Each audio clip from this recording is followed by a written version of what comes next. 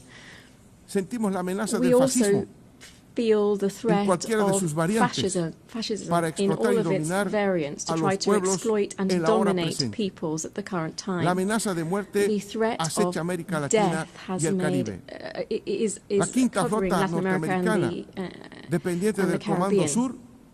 Está movilizada con un potencial bélico que contempla desde lanchas patrulleras hasta misiles, pasando por aviones, helicópteros y submarinos, usando el pretexto de que ese espacio marítimo está siendo utilizado contra la seguridad nacional de los Estados Unidos, a partir de la introducción ilegal de cocaína por parte de bandas criminales pertenecientes a carteles de drogas. Más allá de violaciones de derechos internacionales, esta acción provocadora del imperialismo tiene dos intenciones.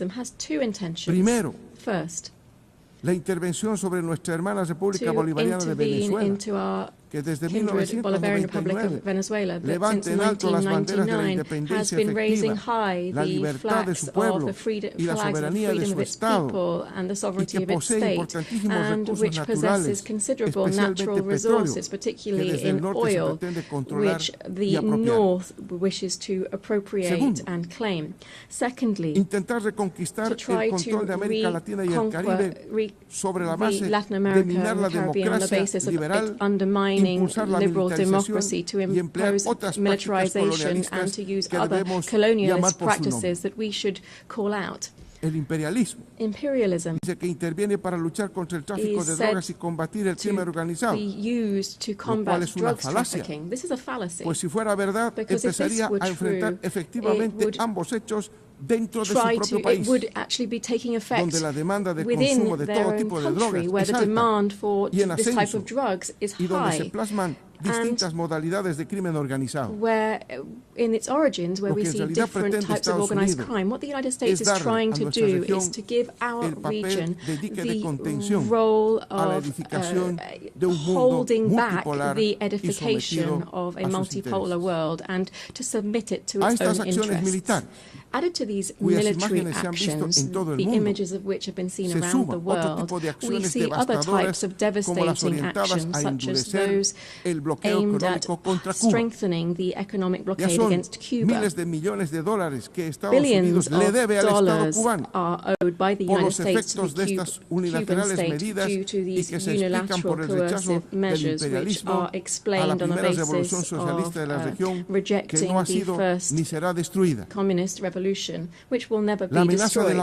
The threat of death is also afflicting the Middle East. In the Middle East, el dolor de millones de familias por la muerte de decenas de miles de palestinos a manos del poderoso ejército israelita no encuentra consuelo ni se detiene. Toda esta violencia cuenta, hay que decirlo, con el apoyo incondicional de los Estados Unidos, que quiere acelerar el desplazamiento del pueblo palestino en el menor tiempo posible. La paz será una palabra vacía mientras el pueblo palestino siga siendo sometido a prácticas de genocidio y no cuente con territorio propio y soberanía plena con Jerusalén como su capital. Pero en esta región, eso no es lo único que ocurre. That's not the only thing that's happening. La frágil estabilidad política y geopolítica está amenazada por ataques preventivos contra la República Islámica de Irán y contra la pequeña nación de Yemen, muy al estilo del que empleara en su momento el expresidente George Bush. La amenaza de muerte también está en Euroasia, en la zona de Euroasia. A pesar de los intentos intermitentes de lograr una salida política, la ambición expansionista de la OTAN, que no es otra cosa que el brazo militar del capital concentrado, apuesta a la prolongación del conflicto militar utilizando a Ucrania como punta de lanza contra la Federación Rusa. La amenaza de muerte no excluye a Asia, el mar de China Oriental, área de gran importancia